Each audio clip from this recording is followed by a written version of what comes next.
ce cadre, le combat sur le narratif historique, est-ce qu'il vous semble également prioritaire, comme pour Éric Zemmour? D'ailleurs, vous êtes toujours en contact régulier avec Éric Zemmour. Comment va-t-il? Il va bien. Et c'est un ami. Alors, dans votre question et dans votre regard, il y a... Non, il y a une interrogation, parce que c'est vrai que... Oui, non, mais parce qu'en général, on abandonne les gens qui sont dans la déréliction. Pas moi. Et vous savez pourquoi? Parce que je l'admire plus maintenant qu'avant. Pourquoi? Parce qu'en fait, il tient sa ligne. Peut-être parce qu'il a été confronté aux épreuves. Non, mais c'est très simple. C'est très simple. Il n'est pas rentré dans les urnes, il est rentré dans l'histoire. Il y a le choix.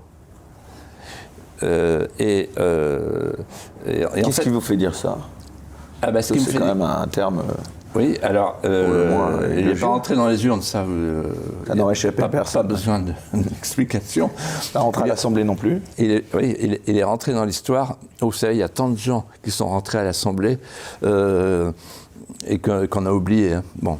Alors, lui, il est rentré dans l'histoire. Pourquoi? Parce que il est le premier à avoir dit publiquement, sans reculer, ce que disaient Pierre Chaunu, Fernand Braudel, François Furet, moi je les ai entendus le dire à moi, Jacques Dupaquet, le grand démographe, l'histoire c'est la démographie.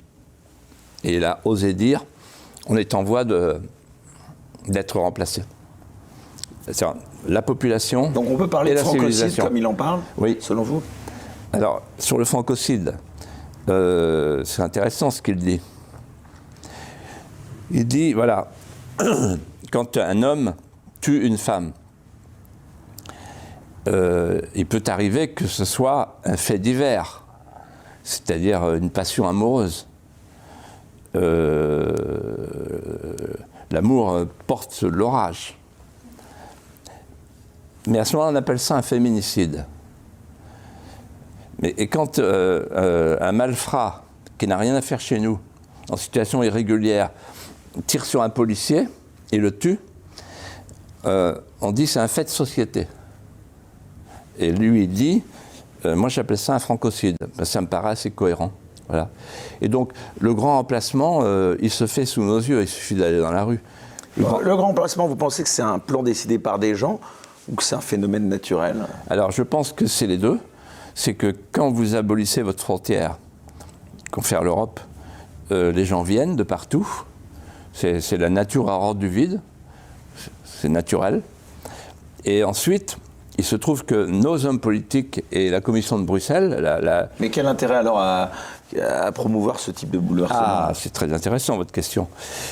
Je me suis souvent posé cette question, et longtemps posé cette question avec Jamie Goldsmith à l'époque, en 1994, le grand chef d'entreprise, et qui m'avait dit, le patronat veut faire baisser les coûts. Il y a deux manières de faire baisser les coûts dans les entreprises.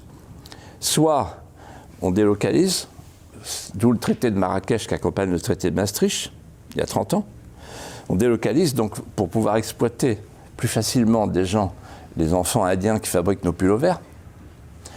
Deuxième solution, on fait venir une main-d'œuvre moins chère pour casser les coûts. Et la deuxième solution, elle est explicitement prônée par la Commission de Bruxelles.